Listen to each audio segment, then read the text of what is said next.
So, I'm doing the thing. Unlike most of the horror series that I cover, I feel like today's horror series needs no introduction. Five Nights at Freddy's has quickly become one of the most popular video game IPs ever. Five Nights at Freddy's currently has 9 games in its main series, as well as over a dozen books written about it and countless fan games. Not only that, but even people who hate the games have to admit that it was probably the most impactful indie horror series of all time. And the craziest part about it is, to this day, no one really knows what happened. Like, if you play through the games, it's very clear that there is a story happening in the background. However, the gameplay always takes center stage. And despite the countless Reddit threads and YouTube videos made on the topic, there still doesn't seem to be a clear answer of what happened in the games themselves. So I'm here to throw my hat in the ring and present to you what I believe to be the story of the Five Nights at Freddy's series. See, this video started out, I just wanted to cover the FNAF VHS tapes, because a couple people, specifically Squimpus McGrimpus, which is a funny name, has made fantastic horror set within the universe of Five Nights at Freddy's, but taking its own story direction with its own characters and events. However, after getting all of my research done for that, and then thinking how I would describe it to you all, it wouldn't make a lot of sense to someone who wasn't familiar with the Five Nights series. So I asked myself, what is the minimal amount of information I need to tell you about the Five Nights series in order for you to understand the VHS tapes? And that eventually devolved into me breaking down the entire story with all of the characters and major events. So I'm doing great. However, I'm only partially joking on that, because I do believe that the Five Nights at Freddy's storyline is a very interesting story that deserves to be told. However, if you're familiar with the series at all, then you probably know that the problem with telling the story is the story itself. See, the story of the game takes place across the first 7 entries. The games in chronological order, or at least my chronological order, because we can't even agree on when the games happened. But in my chronological order, it goes 4, 2, 1, 5, 3, 6, 7.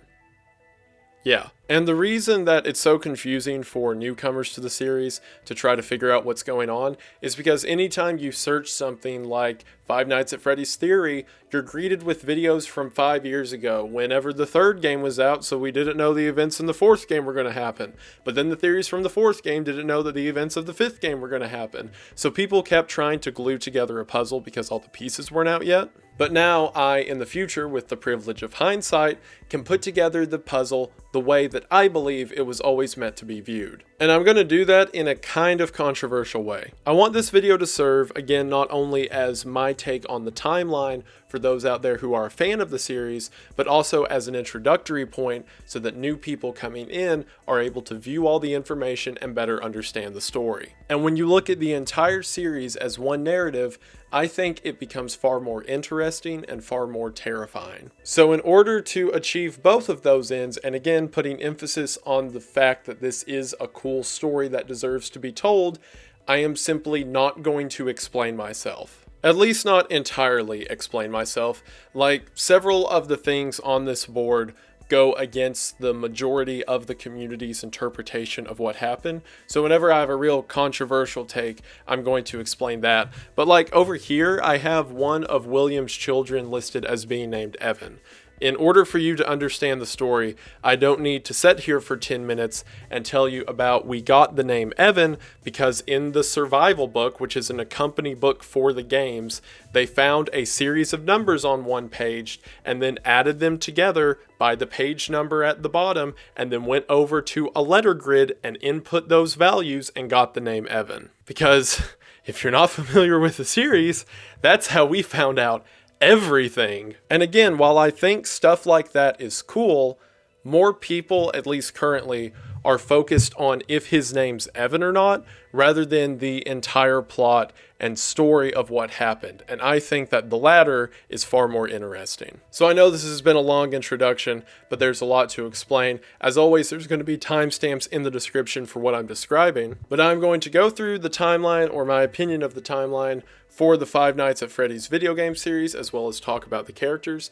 And then from there, we will begin talking about the VHS tapes and the other YouTube YouTube horror shorts based around Five Nights at Freddy's because I think they're really cool. And if any of this sounds cool to you, stick around after the ad as we're going to get into pretty much the entirety of the Five Nights at Freddy's series. But before you listen to me ramble for an absurd length of time, let's make sure you're listening the right way with today's sponsor, Raycon earbuds. With over 48,000 5-star reviews, Raycon is the best audio quality and the best package available. Thanks to the rubberized oil design of Raycon earbuds, not only do they fit comfortably in your ear, but as you can see, they're very slim and discreet while you're wearing them. And thanks to that design, whenever I sit down at my computer to play video games or edit videos, I can just leave them in and it's never a problem. Not only that, but as you can see, Raycon earbuds latch comfortably into your ear, and regardless of how you move your head, they won't fall out. Not only that, but Raycon also offers a 32-hour battery life with 8 hours of playtime,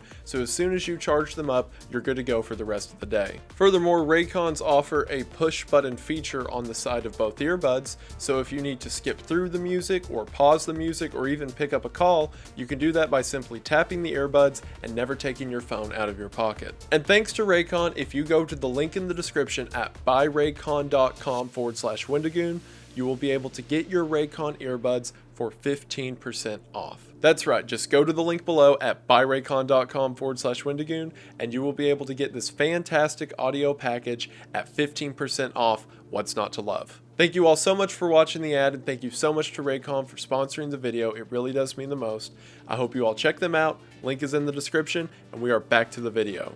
We are going to go ahead and get into it, but as always, thank you for watching. The first thing to understand about the Five Nights at Freddy's series is that at its core, it's the story of two people. And those two people are William Afton and Henry Emily. Henry and William were business partners, and they went in as partners together on a new branch of children's entertainment. This new style of children's entertainment would be demonstrated on their first business venture together, a restaurant known as Fredbear's Family Diner. With later entries of the series, as many people have pointed out, you could think of the restaurants as a sort of Chuck E. Cheese establishment. The kind of places that would have singing animatronics, as well as arcade games and pizza parties for children of all ages. However, at least in the beginning, Fredbear's wasn't like that. It was a much smaller establishment that boasted 2 animatronics. The down-to-earth, homey nature of it is even present in the name of Fredbear's Family Diner. It certainly seems like a passion project,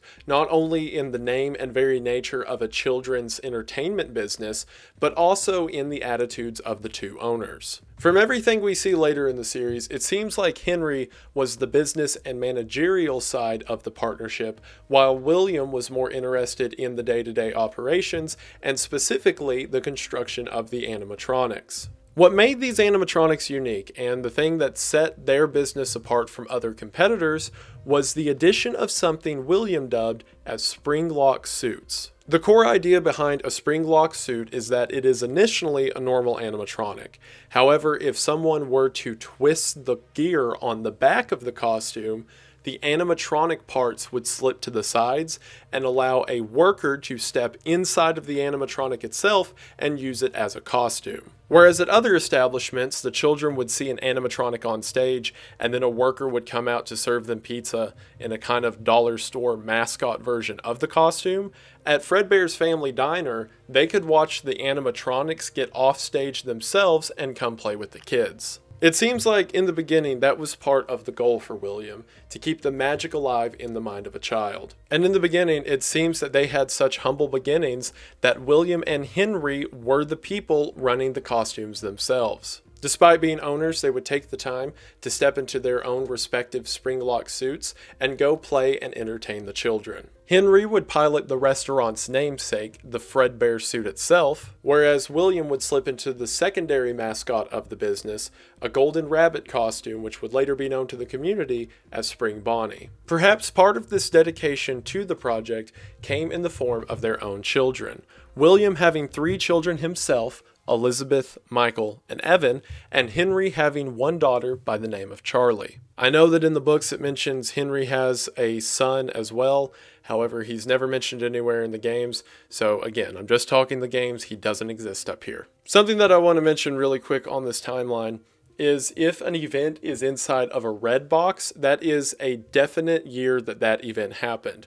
There's not a lot of surefire times we get in the series, so the few that you see with the red box are times we know this happened on this date. The blue boxes are more so guesstimates. In other words, the thing I'm about to talk about says 1980, but it could have also been 81 or late 70s, or the year doesn't really matter, 1980 is just a guess. Looking at the timeline, we can see that William and Henry started Fredbear's Family Diner around 1970. And then, thanks in no small part to the dedication of the owners themselves, as well as the invention of spring lock suits, a decade later, they are able to expand their brand, as around 1980, William opens Afton Robotics, and William and Henry continue to expand the business itself with Fazbear Entertainment, which becomes a sort of industrial chain of Freddy Fazbear restaurants. Things were going great for the two. Henry was continuing to manage the brand as it was expanding, and William continued to create more odd and interesting robotic figures. One of these inventions that we see in the games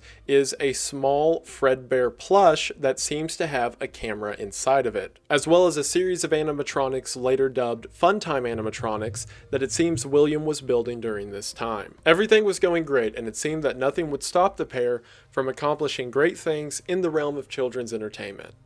That was until the accident that happened in 1983. For whatever reason, it seems that Evan was particularly terrified of the animatronics his father was building. And no one's really certain why.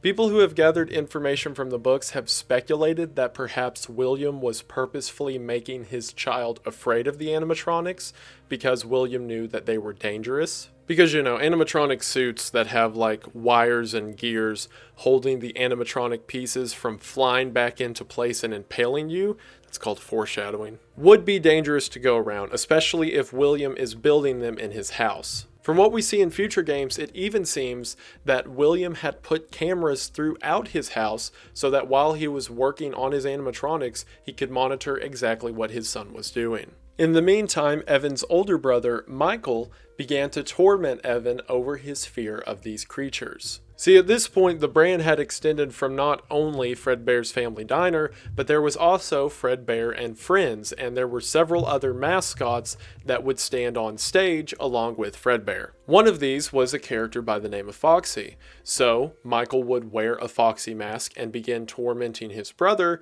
because he thought it was funny. William didn't seem to mind this, perhaps even encouraging it, as he saw it as another way to keep his son safe. The events of Five Nights at Freddy's 4, which again according to me is the earliest game in the timeline, followed the nightmares of young Evan Afton. The reason the animatronics look so over-the-top creepy and terrifying is because these aren't real animatronics. These are the nightmare imaginations of a young child who's afraid of his father's creations. And Evan is spending these sleepless nights trying to evade these creatures of his own imagination. That is until the end of the week, whenever Afton and his family go to Fredbear's Family Diner. While there, Michael and his friends, all wearing the mascots' faces, begin to torment Evan and make him get closer and closer to the animatronics themselves. Until Michael makes a joke that Evan wants to give Fredbear a kiss, to which the boys put Evan into Fredbear's mouth, and whenever the animatronic bites down,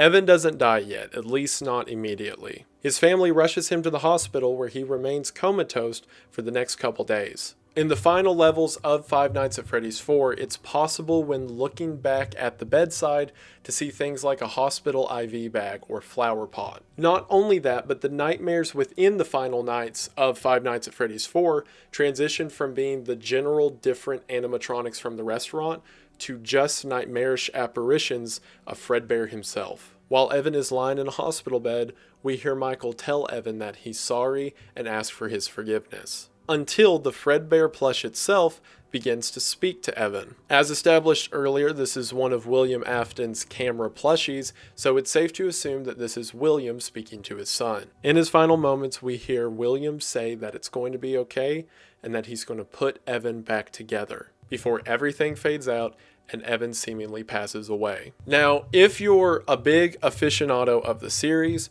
you may disagree with that placement in the story. However, this, as well as the events that happened directly afterwards, are so debated, and there's so many different options of when this happened, or this happened before this, or blah blah blah.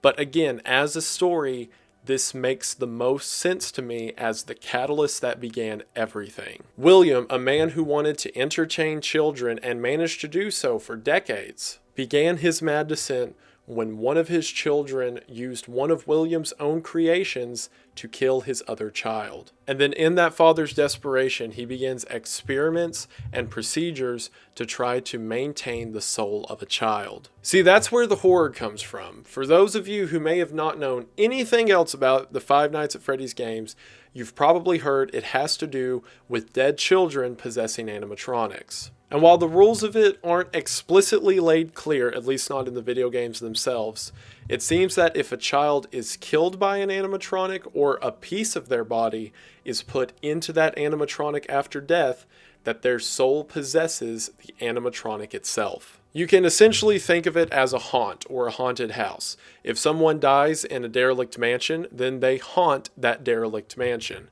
If someone dies and their body is put inside of an animatronic, then their spirit possesses that animatronic. And that is exactly what happens here. While we do not know the details of how or why or what happened, either because Fredbear killed Evan, or potentially afterwards, William put pieces or all of Evan's body into Fredbear, Evan's spirit possessed the Fredbear animatronic. See, now the color coding makes sense. This wasn't just a Sunday school teacher gimmick to make the letters look cool. It had a purpose, because now Evan is the spirit of Fredbear. I don't know if you can see the Fredbear good. If I turn the lights off, the reflection isn't there. So yeah, Fredbear is Evan, at least for now. I'm not sure how, perhaps just being around Fredbear and seeing signs that his child was still inside of the suit, or maybe even some kind of weird science that William applied to the suit itself whenever he made it. Either way, it seems that William figured out his son Evan was inside of the Fredbear suit. As you could imagine, not only the death of William's child, but now his child being trapped in a suit of his own invention changed William's life forever. It seems that from here, William wanted to better understand what had happened to Evan. So he began to modify the aforementioned Funtime animatronics with the express purpose of trapping another child so that he could figure out how the whole soul possession works. His primary contender in this being an animatronic known as Circus Baby. Circus Baby was specifically designed with a giant claw inside of its chest cavity, as well as sensors that would always calculate and determine how many people were currently in the room. He did this with the intent of Circus Baby managing to get a child alone all by themselves so that its claw could then come out and grab the child before dragging it into its chest cavity to be killed. She can dance. She can sing. She's equipped with a built-in helium tank for inflating balloons right at her fingertips. She can take song requests. She can even dispense ice cream. With all due respect, those aren't the design choices we were curious about, Mr. Afton. This is, at least according to my timeline, the beginning of William's evil and murderous intent. It seems that the death of his own child pushed William to such extreme lengths that he was now willing to kill another kid in order to either see what happened to his son or perhaps even find a way to bring him back. During the construction of Circus Baby, William's daughter Elizabeth was in love with it, probably because it was an animatronic that looked like a young girl and had the ability to serve ice cream. On the opening day of a new Freddy Fazbear sister location known as Circus Baby's Pizza World, Elizabeth managed to get away from her father and go see Circus Baby all by herself. The Circus Baby animatronic, calculating that Elizabeth was the only one in the room, put out a piece of ice cream to serve her before grabbing her and bringing her into her chest, to which Elizabeth was killed. Did you know that I was on stage once? It wasn't for very long, only one day. I would always count the children. I'm not sure why. I was always acutely aware of how many there were in the room with me. There were 4, then 3, then 2, then 1. Something happened when there was 1. A a little girl, standing by herself. I was no longer myself, and I stopped singing. My stomach opened, and there was ice cream. I couldn't move, at least, not until she stepped closer. There was screaming for a moment, but only for a moment. I still hear her sometimes. Why did that happen? We're never shown exactly how William reacted to this, although I imagine this is never what he wanted. In Five Nights at Freddy's 5, also known as Sister Location, Elizabeth mentions many times that her father tried to keep her away, and she specifically went against his will in order to go see Circus Baby by herself. It seems that he didn't want Circus Baby to kill his daughter Elizabeth, however that's exactly what happened. Despite this, however, his plan seemed to work, and the soul of Elizabeth began to possess the animatronic known as Circus Baby. Now, whenever Evan died, it was simply seen as an accident. While Michael and his friends caused the death of Evan, they were children as well, and it could be seen as a bullying incident gone wrong. However, when Elizabeth disappeared, that raised a lot more questions. We're told in the games that the sister location known as Circus Baby's Pizza World, again the place where Elizabeth was killed by Circus Baby, we are told that it was closed due to gas leaks. This obviously being a cover-up for this event here. However, there is no way this could have happened without Henry knowing. He was essentially the acting CEO over Fazbear's Entertainment, and there's no way that they would close down the brand new location on the first day due to gas leaks without him knowing any better. What I think happened, and this is supported by things that happened shortly after this, is that Henry found out what William was up to. Whenever William sees that Henry has created a robot whose sole purpose is to bring in children and then kill them, it probably raised a lot of red flags. We're never told this in-game, but perhaps at the same time, Henry also saw that William was trying to rebuild his son Evan, or put Evan back into the Fredbear costume, or whatever I will put you back together means.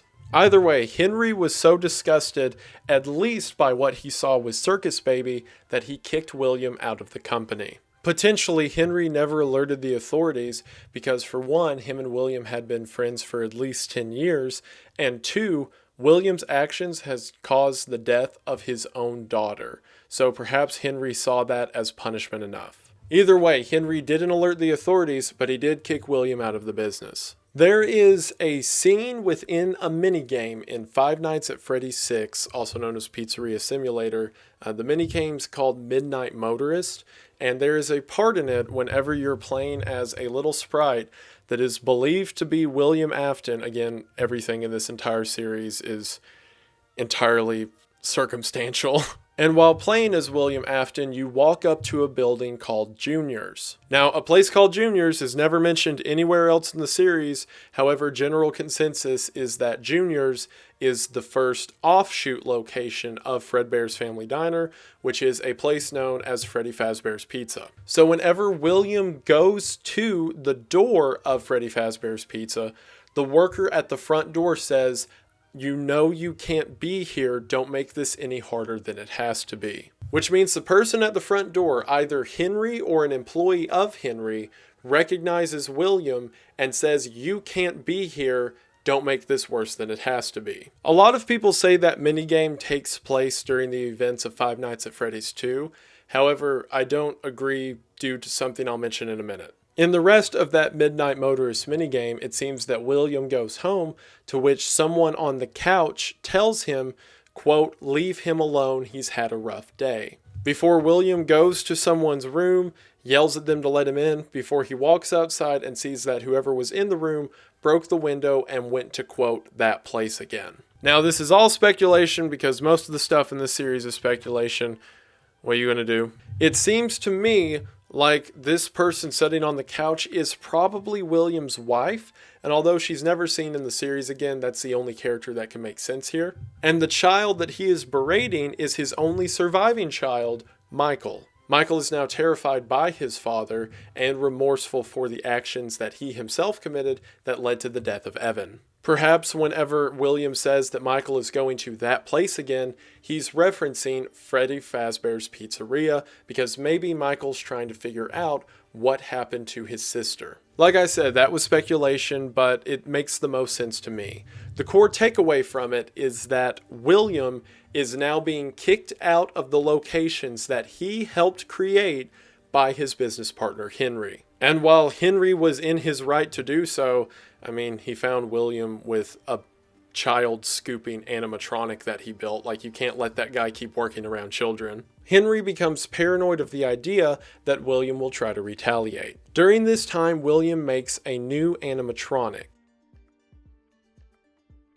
An animatronic known as the marionette or just the puppet. This puppet is designed for the express purpose of protecting Henry's daughter Charlotte, also known as Charlie. One day William, perhaps in the midst of a rage towards his business partner Henry, William decides that he is going to take from Henry what William had accidentally taken from himself. Again, as we can see from minigames placed throughout the video game series, one day Charlie is locked outside, to which William Afton pulls up in his vehicle, kills the young child, before driving away and leaving her body in an alley. Now, normally, the marionette puppet would have stopped this from happening, as its entire purpose is to follow Charlie around and protect her. However, during this event, it seems that the puppet was trapped and unable to get to Charlie until it was too late.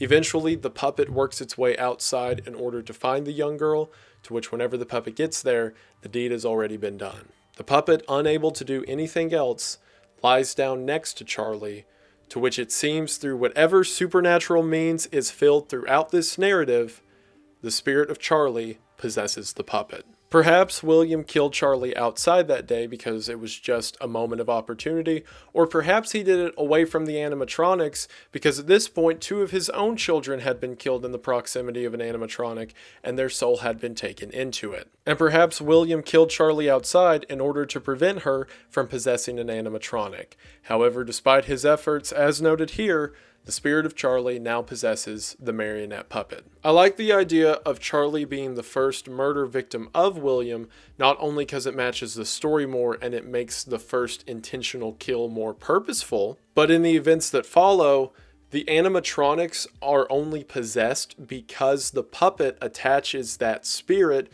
to each animatronic. So in order for any of the victims to possess future animatronics, the puppet has to be dead first. Not only that, but a line that Henry says in Pizzeria Simulator heavily implies that his child was the first victim of William's killing spree. Not until I undo what he has done and heal this wound. A wound first inflicted on me, but then one that I let bleed out to cause all of this.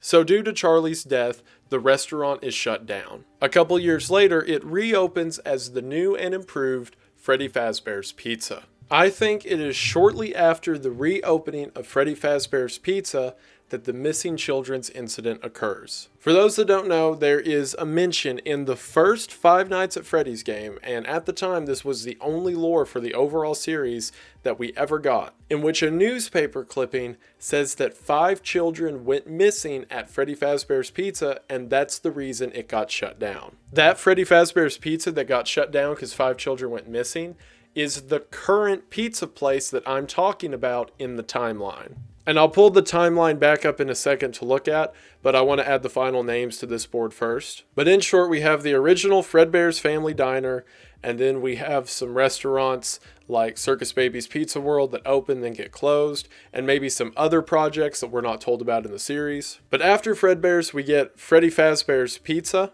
Charlie is killed outside of it, so it is shut down and now reopened. It is shortly after this reopening I think the missing children's incident occurs, and here's why. Whenever you are playing as the security guard, a man by the name of Jeremy Fitzgerald in Five Nights at Freddy's 2, phone guy, or the guy who is giving you the instructional messages over the phone, says that you are at the new reopened Freddy Fazbear's Pizza. Hello and welcome to your new summer job at the new and improved Freddy Fazbear's Pizza.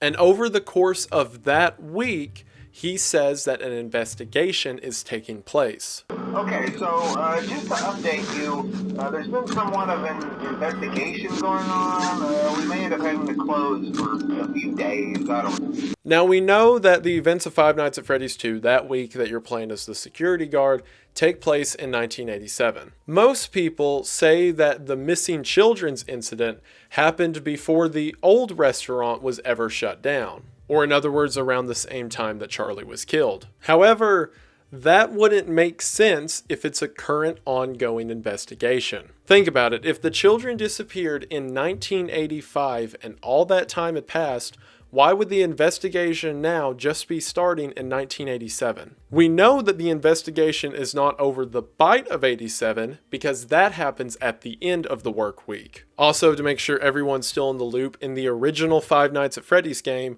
which takes place after the events of Five Nights at Freddy's 2, I know there's prequels and sequels all over the place, the phone guy in the first game mentions that the old location, the location from Five Nights at Freddy's 2, was shut down due to something known as the bite of 87, in which an animatronic bit out someone's frontal lobe. They used to be allowed to walk around during the day, too.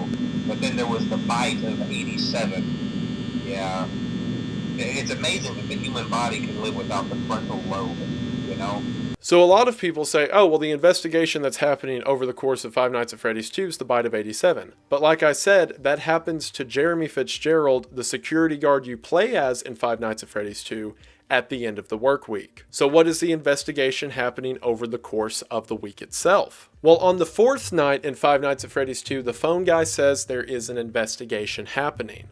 On the fifth night, he says that the business is on lockdown. And then finally, on the sixth night, he says that you're not even supposed to be here. Someone used one of the yellow suits in the back, and now none of the animatronics are acting right. Okay, so just to update you, there's been somewhat of an investigation going on. We may end up having to close for a few days. I don't know. Hey, keep a close eye on things tonight, okay? From what I understand, the building is on lockdown. No one is allowed in or out, you know, especially concerning any previous employees. What on earth are you doing there? Didn't you get the memo? The place is closed down, at least for a while. Someone used one of the suits. We had a spare in the back, a yellow one. Someone used it. Now none of them are acting right. We find out in later installments that what had happened during this time is William Afton donned his Spring Bonnie or Golden Bunny suit that he used to wear back at Fredbear's before luring children into the back room and killing them one by one. We don't know William's motives for doing this. Perhaps he was doing it to try to experiment on the same conditions that caused two of his children to possess animatronics, or perhaps it was just an evil bloodlust that set in after the now death of 3 children in his life, one of them directly murdered by him. Either way, 5 children were killed, and it seems that in order to cover his tracks, William stuffed their bodies inside of the animatronics in the building itself. I believe that this missing children's incident, or in other words, the murder of 5 children, occurred immediately before Five Nights at Freddy's 2. And that is the investigation phone guy's referring to which at the end of the week he says someone wore one of the yellow suits and now none of the animatronics are acting right. It's even mentioned at this Five Nights at Freddy's 2 that they trashed the old animatronics and got brand new ones in, known as the toy animatronics. And those old ones seem to be a perfect place to store the bodies of his victims. Remember earlier how I said the Midnight Motorist minigame is believed by most to occur during Five Nights at Freddy's 2? And the reason William isn't allowed back into the building is because he would have just murdered 5 children? Well, the reason I don't think that's the case is because if you go all the way back to the first game, and again, read the newspaper clipping about the missing children's incident, it says that the suspect who wore the costume has been identified and apprehended. Of course, he was never convicted because they couldn't find the bodies. I don't know why they never checked the reeking animatronics, but that's besides the point. So if Midnight Motorist takes place during the investigation of the children that William had murdered, which, keep in mind, during the course of Five Nights at Freddy's 2, all happened in the span of about a week, there is no way William would have got to the pizza restaurant and been turned away because he currently would have been in police custody. And also, I know this is being like super hypercritical of specific story moments, which doesn't always work, but I still think it's kind of weird. If William had just murdered 5 children, and this isn't like debatable if he murdered 5 children, this is he was identified and arrested and they just can't find the bodies to convict him. But it's known by everyone around that William killed those kids. I think him, when he's supposed to be in police custody, coming to the door of the restaurant and then the bouncer being like, hey, you shouldn't be around here. Doesn't that seem like a very like low power push off to a guy who just murdered 5 kids in your restaurant? That sounds much more like William was doing some shady stuff and accidentally killed his own daughter and got kicked out. Not he murdered 5 kids like last week. And again, he should be at police custody at this point. Midnight Motorist happens before the death of Charlie, not during Five Nights at Freddy's 2. You can fight me about it. We find out these names from a point later in the series, but the 5 children who were killed by William Afton during the incident were Gabriel, Fritz, Susie, Jeremy, and Cassidy. And those children were placed into the bodies and subsequently possessed Freddy, Foxy, Chica, Bonnie, and Fredbear respectively. Now, it's not known if William put the bodies into the animatronics, or that's indicated in the puppet minigames throughout the series, that the puppet, now being possessed by Charlie, went through and attached each of those children to the animatronics themselves. Or more specifically, we know that the puppet was responsible for giving life to these kids.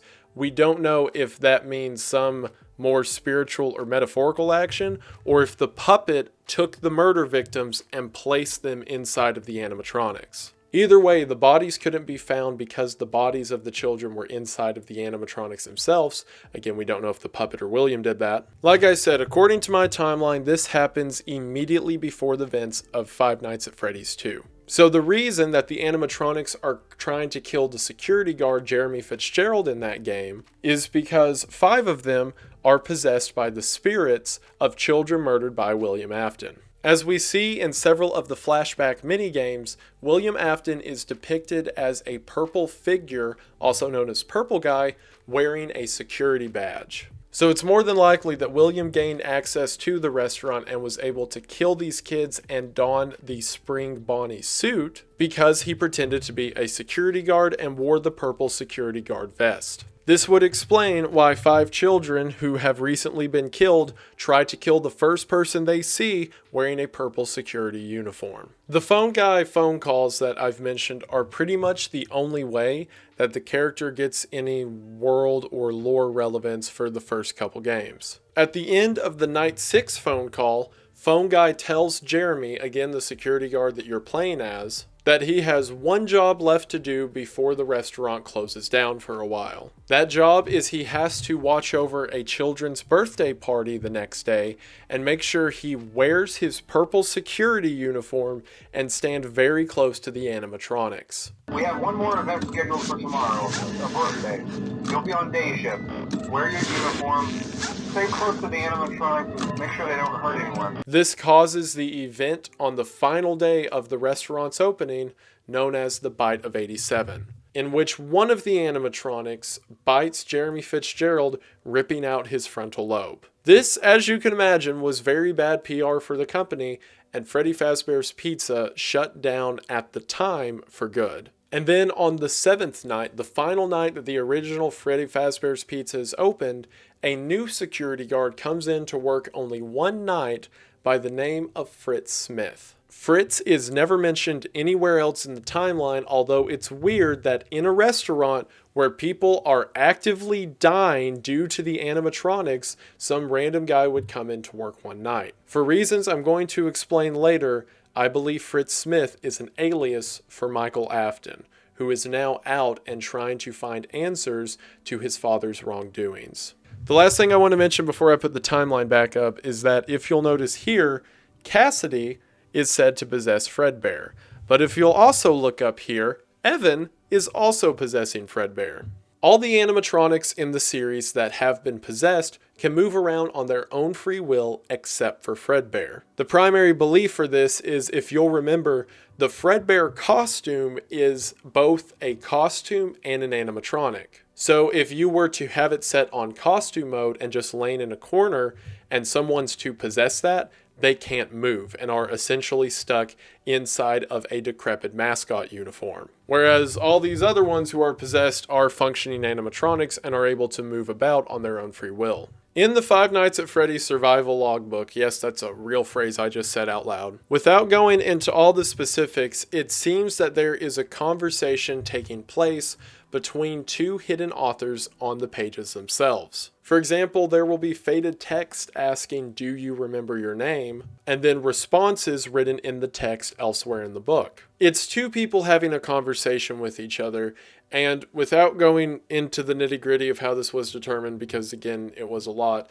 By the way, I didn't mention this enough earlier. Big shout out to Game Theory, also known as MatPat.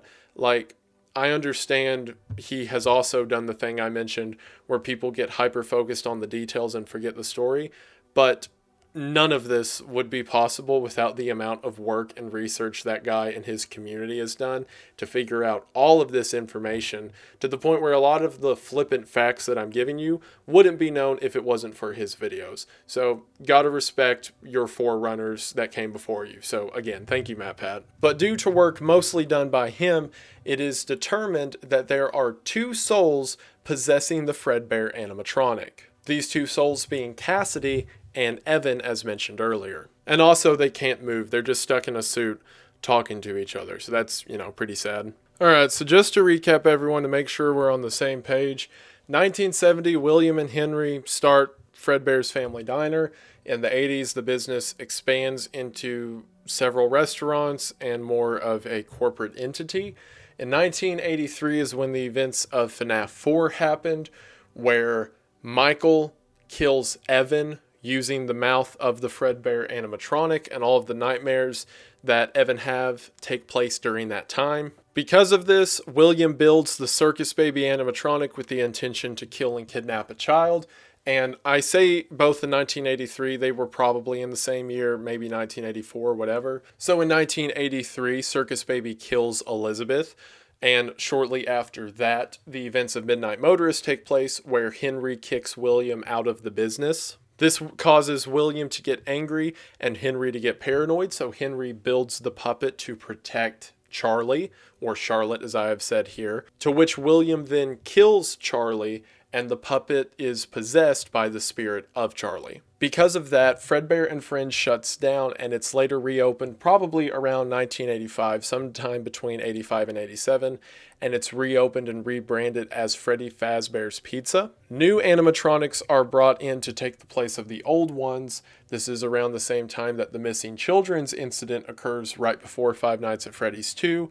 So the bodies of the children from the missing children incident, either by William or the puppet, are stuffed into the old animatronics, which leads directly into the events of Five Nights at Freddy's 2. At the end of that week, the Bite of 87 occurs, which is when during the day shift, one of the animatronics bites Jeremy Fitzgerald's frontal lobe out, technically not killing him because it's mentioned in Five Nights at Freddy's 1 that someone can live without a frontal lobe, but that doesn't mean he lived well or for very long afterwards. I have spring lock failures mentioned here. That doesn't mean directly in 1987. Whenever we get to Five Nights at Freddy's 3, there's a mention on one of the recorded tapes that one of the restaurants was shut down for having several spring lock failures. After learning of an unfortunate incident at the sister location involving multiple and simultaneous spring lock failures, the company has deemed the system temporarily unfit for employees.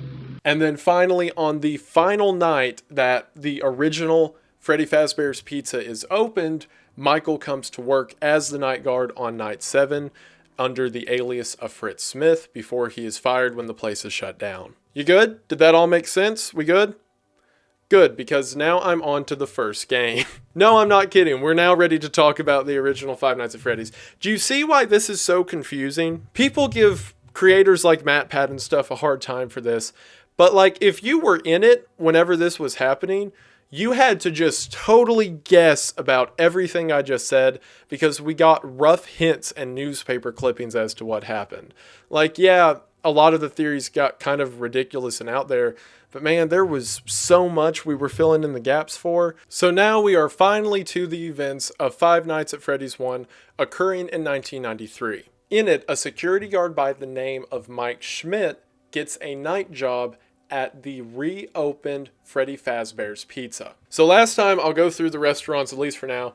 We had Fredbear's Family Diner, which is the one where Evan got his head chopped and then that shut down.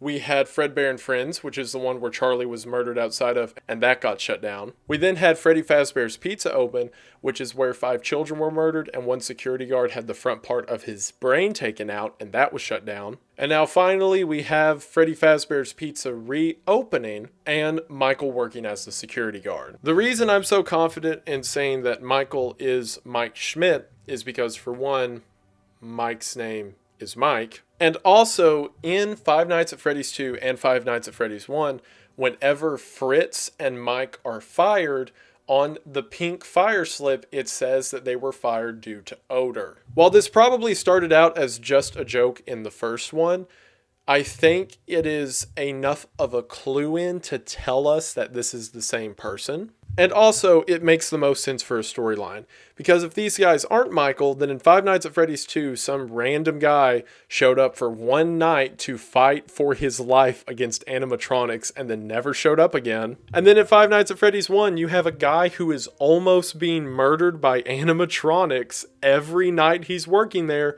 but then comes back to work the next day. It only makes sense to me if this is Michael who is braving these horrors in order to try to right his father's wrongs, or at least figure out what happened to his father. It's like Chekhov's gun. It would be completely pointless to introduce 2 characters who never show up again and have no other plot relevance when you can have one character fill both of those roles and make the story more meaningful. Anyway, it's mentioned by Phone Guy in the original Five Nights at Freddy's that they took the animatronics from the FNAF 2 location, the old decrepit ones, and gave them a remodel, and those are now the animatronics they're using on stage. So, in other words, the animatronics that are possessed by the dead children just got a remodel, and now they're back on stage again. And once again, the reason they are trying to kill you, the player, which is also you, Michael Afton, is because you're dressed in the security uniform of the man that killed them. And probably, since it's Michael,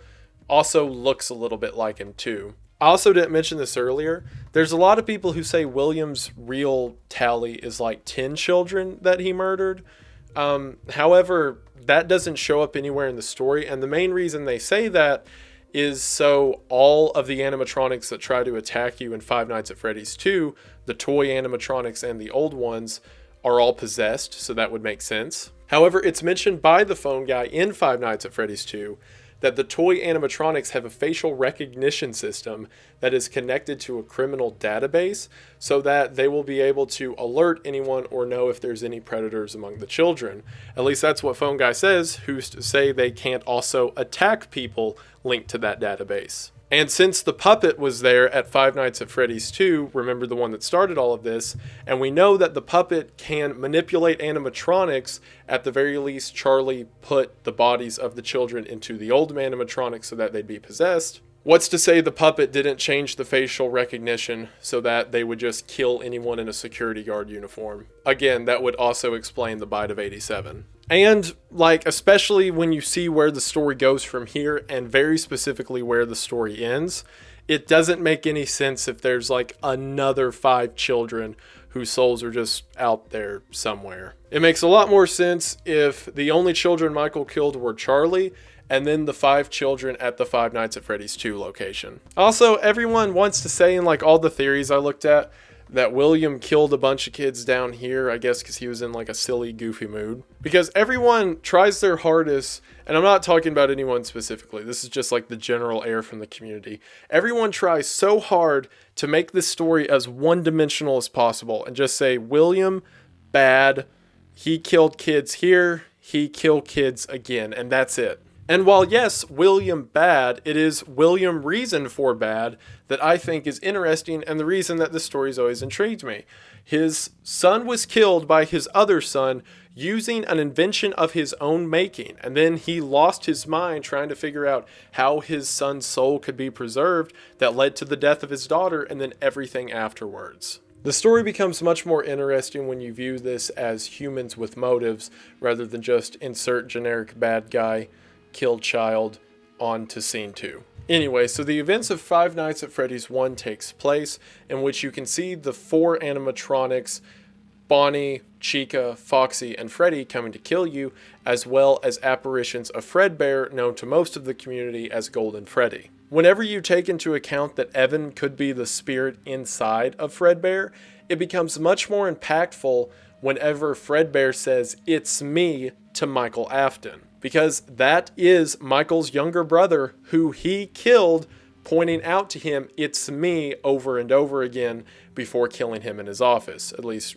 if you lose the game. But during this entire time, William is released by the police. Again, they have the camera footage of him being the last one seen with the children, but they can't find the bodies and can't pin anything on him. So shortly after the events of the first Five Nights at Freddy's, William goes to Freddy Fazbear's Pizza in order to cover up his evidence. This is the flashback games that we see in Five Nights at Freddy's 3, where William goes into the restaurant and begins disassembling the animatronics.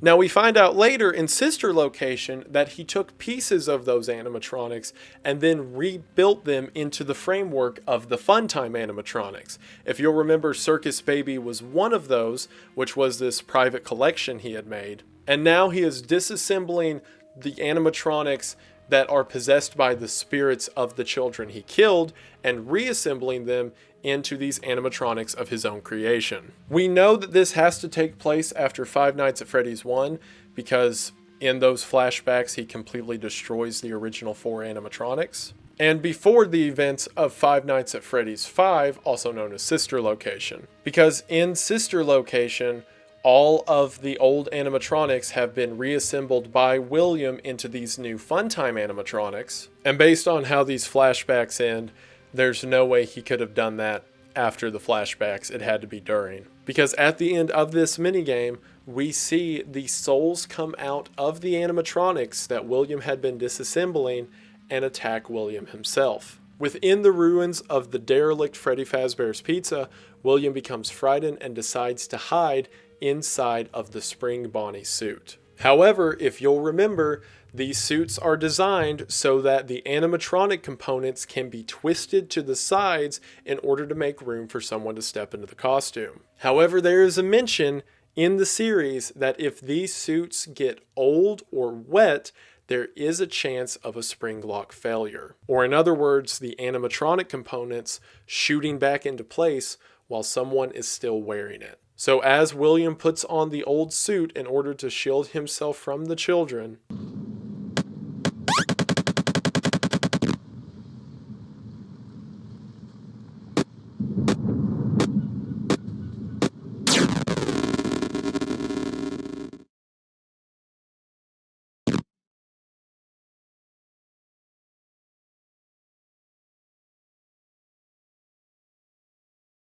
he is killed by a spring lock failure. And as the spirits of the children he murdered slip away, William bleeds to death in the now abandoned Freddy Fazbear's Pizza. I don't want to take the timeline back down, and I don't even know how much of this you can see whenever I hang it up.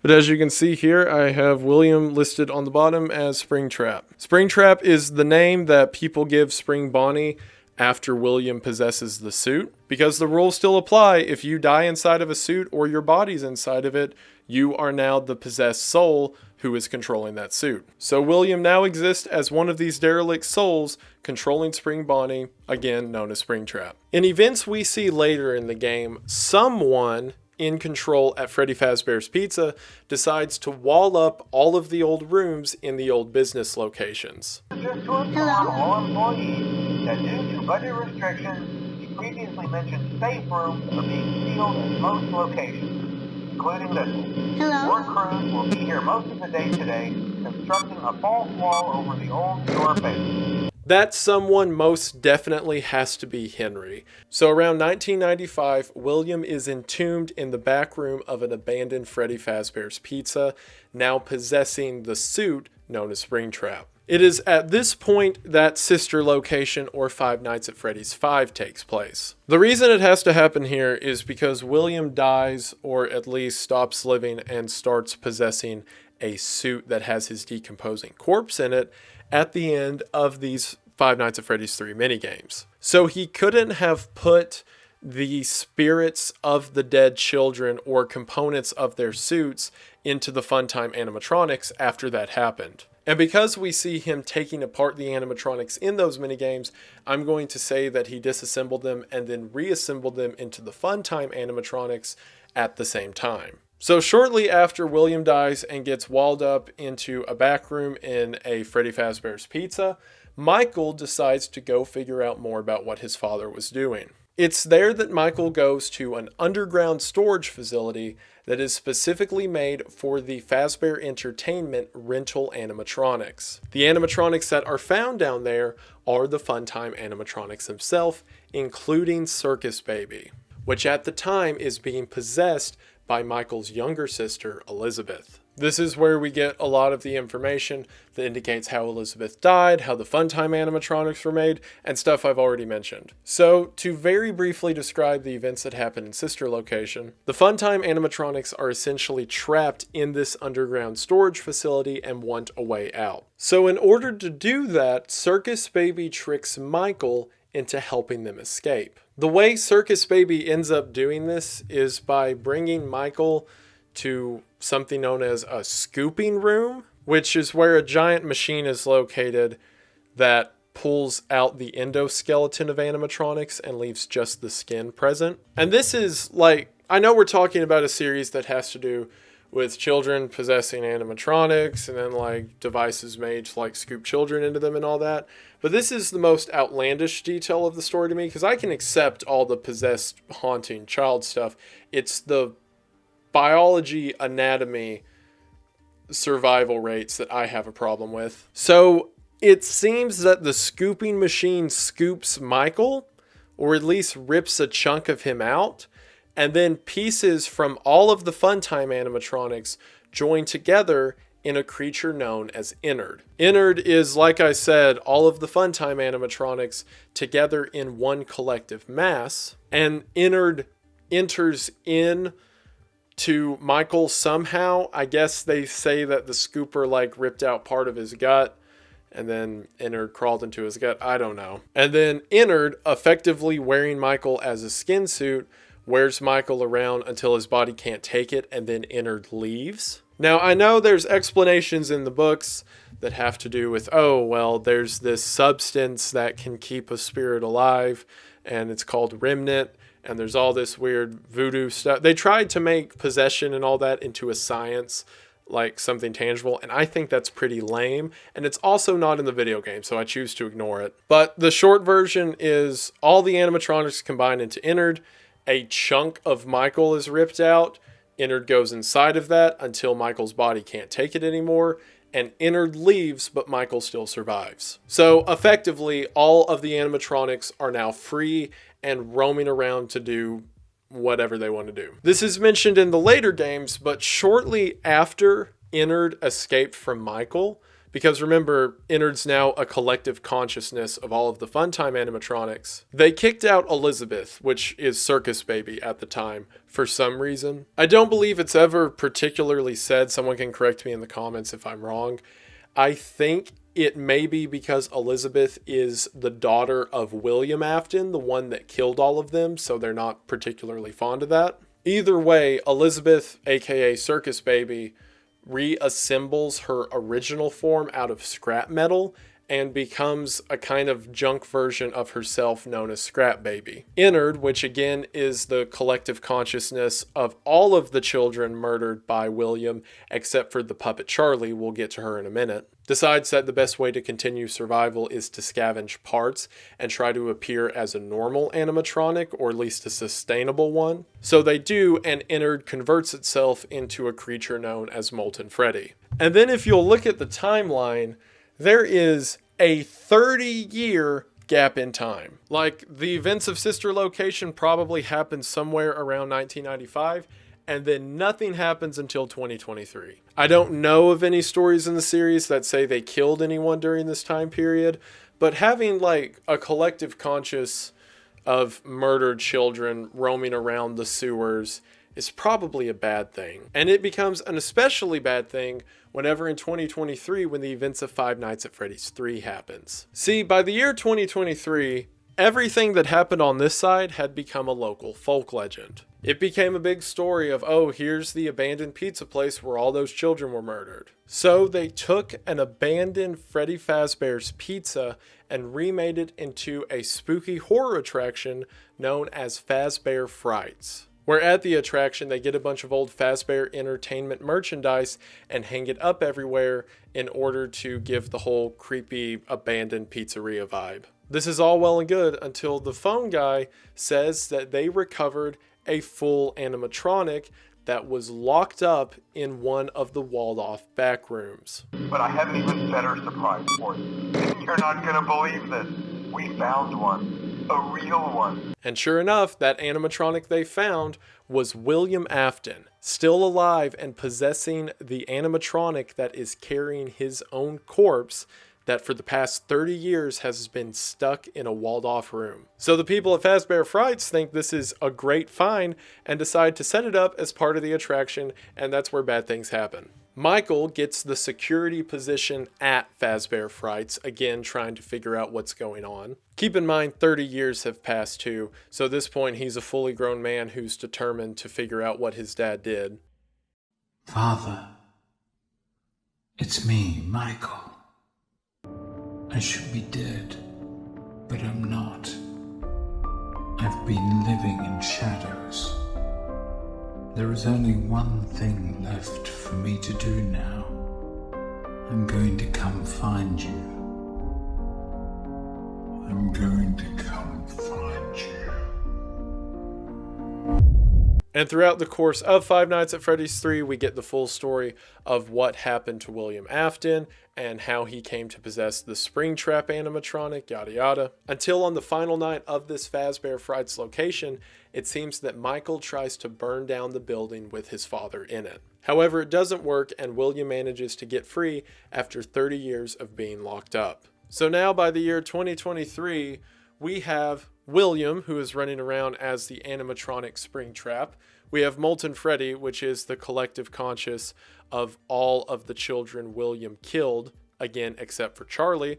We have Charlie as the puppet, also running around doing God knows what. And we have Circus Baby, who was kicked out of Molten Freddy and is now existing as her own animatronic. So this is probably bad, having all of them run around doing their own thing, especially now that William's free to do whatever he wants. And it seems that Henry, who at this point has been quiet for a pretty good while in the story, has decided that he's going to do something about it. So Henry opens up a brand new restaurant, Freddy Fazbear's Pizzeria, opening a restaurant under a title that up until this point, as seen by Fazbear Frights, has some pretty bad blood attached to it. However, Henry doesn't care, and it seems he's just starting another pizza restaurant, to which Michael is immediately hired as security guard. As soon as the restaurant is opened, old animatronics start to show up in the back alley of the restaurant. There is another aspect to your end-of-day routine, and that is inspecting and salvaging any animatronics found in the alley outside the back door. Things are found here quite often, and while we aren't sure why, what we do know is that they can be used for parts, which can mean a much-needed revenue boost before starting your next day. These animatronics include Circus Baby, Molten Freddy, and Springtrap, who at the time to all the other workers just seemed to be old decrepit animatronics that it seems somebody threw out or left behind the restaurant in case the restaurant wanted them. As the player, you have the choice in this game, which we're now to Five Nights at Freddy's 6 by the way, of what animatronics you want to bring into the restaurant and put in storage, and which ones you want to throw back outside. While you may have the ability to do what you want, in order to get the correct or full ending of the story, you have to bring all of the animatronics into the building. The game also heavily suggests to you that the purpose of what you're doing is to salvage all the animatronics. I don't know how those tiny breaths of life came to inhabit those machines, but they will never find rest now, not like this. I have to call them all back, all of them, together in one place. It seems that the animatronics are interested in whatever it is Henry's doing and have each made their way to the pizzeria one by one. Henry created the pizzeria as essentially bait in order to lure all of them back in. That is, except for one animatronic that Henry knew would not be interested in falling into a trap, and that is the puppet, which is possessed by his own daughter, Charlie. To take care of her, Henry built an animatronic known as Lefty, an animatronic built with the sole purpose of catching the puppet animatronic. Again, if you didn't know about all this story or everything happening before, that's like a really weird detail in the later games. But again, here it makes sense because he's trying to get all the animatronics under one roof, and he knew that the puppet would probably be resistant to it, so he made an animatronic specifically to catch her. And then on the final night of the pizzeria, as Michael is being attacked by the animatronics, Circus Baby begins to tell Michael of how she's going to kill him. You played right into our hands. Did you really think that this job just fell out of the sky for you? No. This was a gift for us.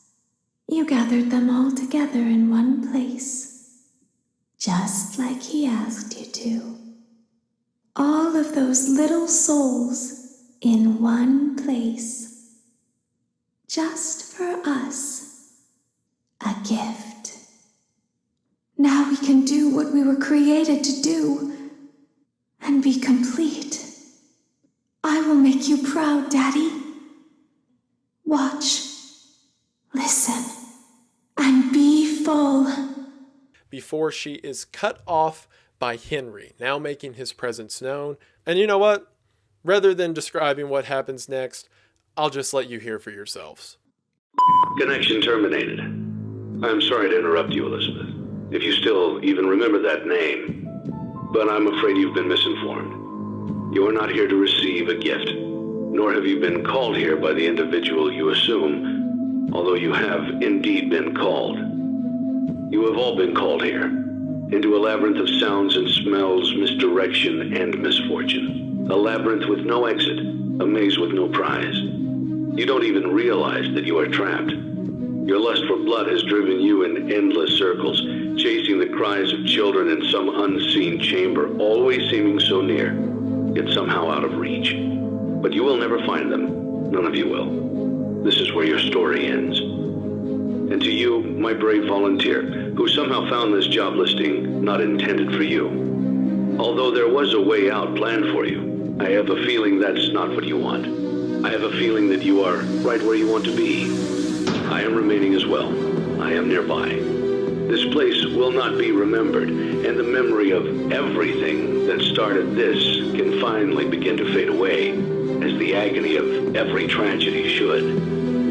And to you monsters trapped in the corridors, be still and give up your spirits. They don't belong to you. For most of you, I believe there is peace and perhaps more waiting for you after the smoke clears. Although for one of you, the darkest pit of hell has opened to swallow you whole. So don't keep the devil waiting, friend. My daughter, if you can hear me, I knew you would return as well. It's in your nature to protect the innocent. I'm sorry that on that day, the day you were shut out and left to die, no one was there to lift you up into their arms, the way you lifted others into yours. And then, what became of you? I should have known you wouldn't be content to disappear. Not my daughter. I couldn't save you then, so let me save you now.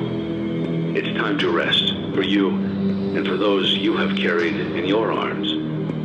This ends, for all of us, in communication.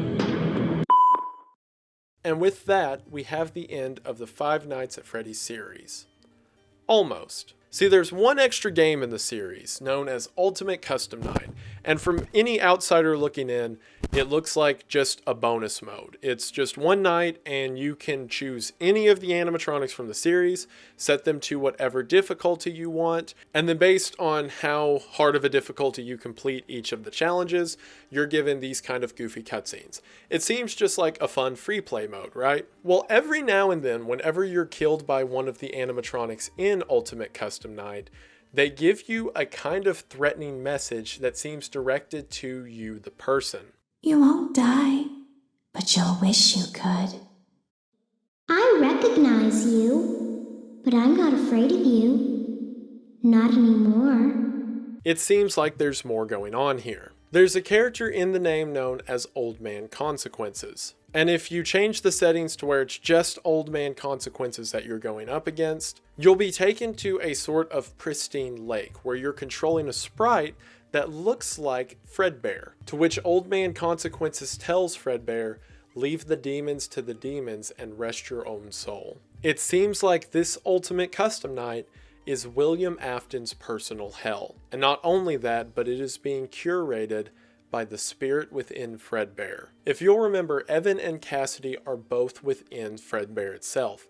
And whenever William dismantled all of the animatronics in order to put them into the Funtime animatronics, which eventually became Molten Freddy, it was left very ambiguous if Golden Freddy was among those who were captured. So if it's true that Golden Freddy was not brought into the fold of Ennard, that would mean that after Henry burnt the pizzeria and made all of them pass to the other side, that Golden Freddy was exempt from that. Or if Golden Freddy was a part of Ennard and was burned up in the pizzeria, then it seems like both of the souls in Golden Freddy or one of the souls in Golden Freddy doesn't want to let go. Now there's a lot of evidence to say that this spirit that is torturing Michael is the spirit of Cassidy, the other one possessing Fredbear along with Evan. The reason for that is some of the animatronic voice lines in Ultimate Custom Night refer to the one you should not have killed. And that couldn't be Evan because William didn't necessarily kill Evan, Michael killed Evan. However, I really want it to be Evan who's torturing William for eternity. Because not only would that be very poetic, as Evan was the first child dead that started everything, and now he's the last child who's still holding on to torturing his own father, but it also makes the story so much more personal that Evan, who was forced to live in this hell over and over again, because as his father said he put him back together, is now forcing his father to endure what Evan and so many others had to endure as well. Either way, the spirit within Fredbear is still holding on and forcing William to endure their own torment rather than passing on to the other side. And if you manage to complete Ultimate Custom Night on nearly the hardest difficulty, you get a final end screen of Fredbear just sitting there, twitching as the camera fades out. Is this a representation that Fredbear is going to continue to fight and torture William for time infinite? Or is the fading away symbolic of Fredbear finally letting go? Who's to say? But what I will say is that completes the Five Nights at Freddy's timeline. Probably, maybe. A lot of this was guesswork and speculation, but that's pretty much on par for the series. So my plan was to have this video as it is, and then immediately just keep talking and run into the VHS tapes. My plan was also to make this Five Nights at Freddy's lore section like 20-30 minutes, and this is not that. So while I normally would just say, oh, I don't care about making a 4 or 5 hour long video, I think it would be a discredit to the creators of the VHS tapes like Squimpus, McGrimpus, and whatnot if I put the VHS tapes now after, what's this going to be, like an hour and a half, 2 hours of video, and then start talking about their content, because their content's really cool and I want to give it the attention it deserves. Not, okay, go watch me talk for an hour and a half and then I'll talk about those guys. And also, a lot of people wanted to see the FNAF timeline or my take on it anyway, so this wasn't like lost time at all. So I think what I'm going to do is I'm going to just upload this video as it is, just like the Five Nights at Freddy's story, and then right after I get done recording this, because I already have all the notes and stuff put together for the VHS tapes, I'm just going to record the VHS tapes and edit the two back to back. So this video will come out, and then the VHS tape analysis will come out shortly after. That way the VHS guys get their due respect on the work they put into their projects, rather than being at the end of however long this is going to cut down to. And if someone's just interested in the Five Nights at Freddy's story, they can watch this and be done with it. And if they want to know about the VHS tapes, which if you're interested in this story, I know you definitely will be, they can just go to the next video as soon as it's up, which I will link at the top of the description right below the ad. I think that's the safest way to do it. I also think that's the sanest way to do it, to keep me from losing my mind, because I've now been recording for about 4 hours, and doing another 2 standing up like this will break my leg. So I think I'll call myself a break. Either way, that was the complete story of the Five Nights at Freddy's series. I intended this to be like a working retrospective for both people who like the series as well as newcomers, and I don't know if anything I said made sense to newcomers. I normally don't say like, oh, let me know in the comments if you blah blah blah, but unironically, if you aren't familiar with Five Nights at Freddy's, let me know if this made any sense, because I don't feel like it did, and I need to course correct myself if I goofed. But I think it was like okay, at least as someone who knows the series. But thinking about it now, if you didn't know the series, I bet that was rough. Either way, if you are familiar with the series, and especially if you're not familiar with the series, and you just sat through all of that, I just want to say thank you for watching. Five Nights at Freddy's has always been very interesting to me, because it's such an interesting concept as someone who likes horror. It's like, all right, children were murdered inside of a pizza place and their bodies were shoved into animatronics, and then that's it, survive that scenario. And like, that's what it started out as. Everyone remembers how big the original game got, but then as more came out, like definitely the hype grew at least up until Five Nights at Freddy's 3, but as more came out, there were more questions being raised than there were answers given. And like, this is a weird tangent to go on, especially at the end of a Five Nights at Freddy's video. But take a series like Attack on Titan, where there was one core question that was being asked, but in the meantime, they were answering smaller questions that led your way up until you got your big reveal.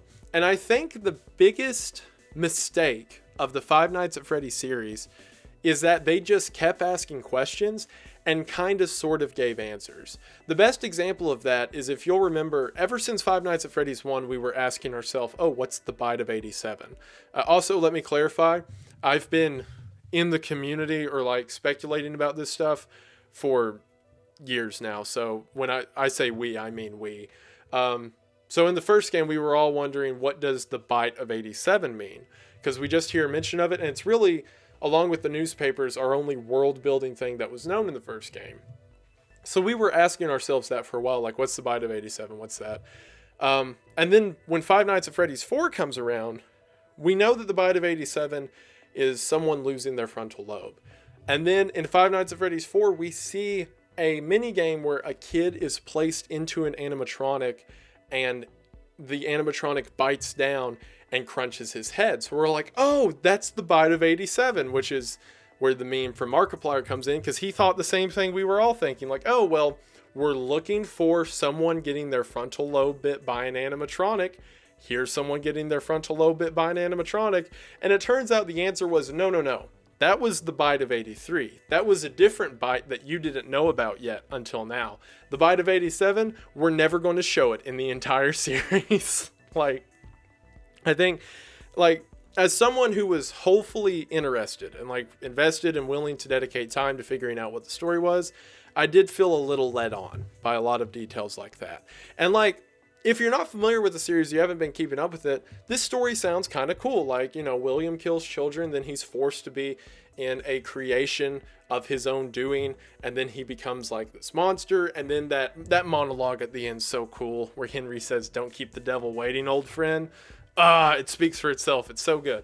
Like, when you look at that, it's very satisfying and fulfilling. But when you started here and then did this and they didn't really answer it, like I said, I felt a little led on. Though I'm conflicted about the series. Also, because someone's going to ask about this in the comments, what about Five Nights at Freddy's 8 and 9, also known as VR, or what also known as Help Wanted and Security Breach. To which I would reply, what about them? Those aren't games. Those are games that cut off this whole part of the timeline, or said that, oh, well, Henry's plan didn't work and William still lives so that we can have him in our stupid sequel that doesn't have a story or characters or relevance or working mechanics or anything to justify its existence other than a profit incentive. That's a little too cruel. I'm sure someone who worked on that game cared about what they were doing. But I can assure you that the people who came up with the idea of it did not. Because I hate Security Breach so much. If you like it, good for you. It makes me violent, which is why I'm not talking about it. So, same with Help Wanted. Help Wanted wasn't as like big of a deal when it came out, and I kind of just wrote it off as pretty much a high budget fan game. But Security Breach was infuriating. Anyway, I've rambled long enough. Yeah, I'm conflicted by the way the story works, and as a fan, it was a little annoying. But now that I can describe the whole thing as that, I feel pretty confident it's that way. Obviously, as always, let me know in the description. I'm tired. Let me know in the comments if you disagree or if I got something wrong. I'm more than happy to be proven wrong on this. I just think this works best as a story, and I like the story that it's telling. So yeah, thank you so much to my subscribers. I think we're at 1.155 million, something like that. Like, man, you guys keep on killing it. I'm really like at a loss for words with all these because I don't know what to say because I don't deserve 12, and you've given me over 1 million, and it's a lot, and I appreciate it, and I'm forever grateful. So thank you for that. Thank you to all of my ex-patrons that you can see here. The Patreon is gone now, but these are all the people who supported me, or the top tier patrons that supported me, and thank you to all of my patrons who supported me, who allowed me to get to the spot that I'm at. I'm forever in your debt, and I appreciate it. And all this is possible thanks to you. Like I said, as soon as I turn off the recording on this, I'm going to send the files over, maybe do some editing, I don't know, and then start the VHS side of this, and then there'll be 2 separate uploads, but the VHS one should be shortly after this one is, so we'll see how that goes. But for now, I believe that should do it. So thank you for watching.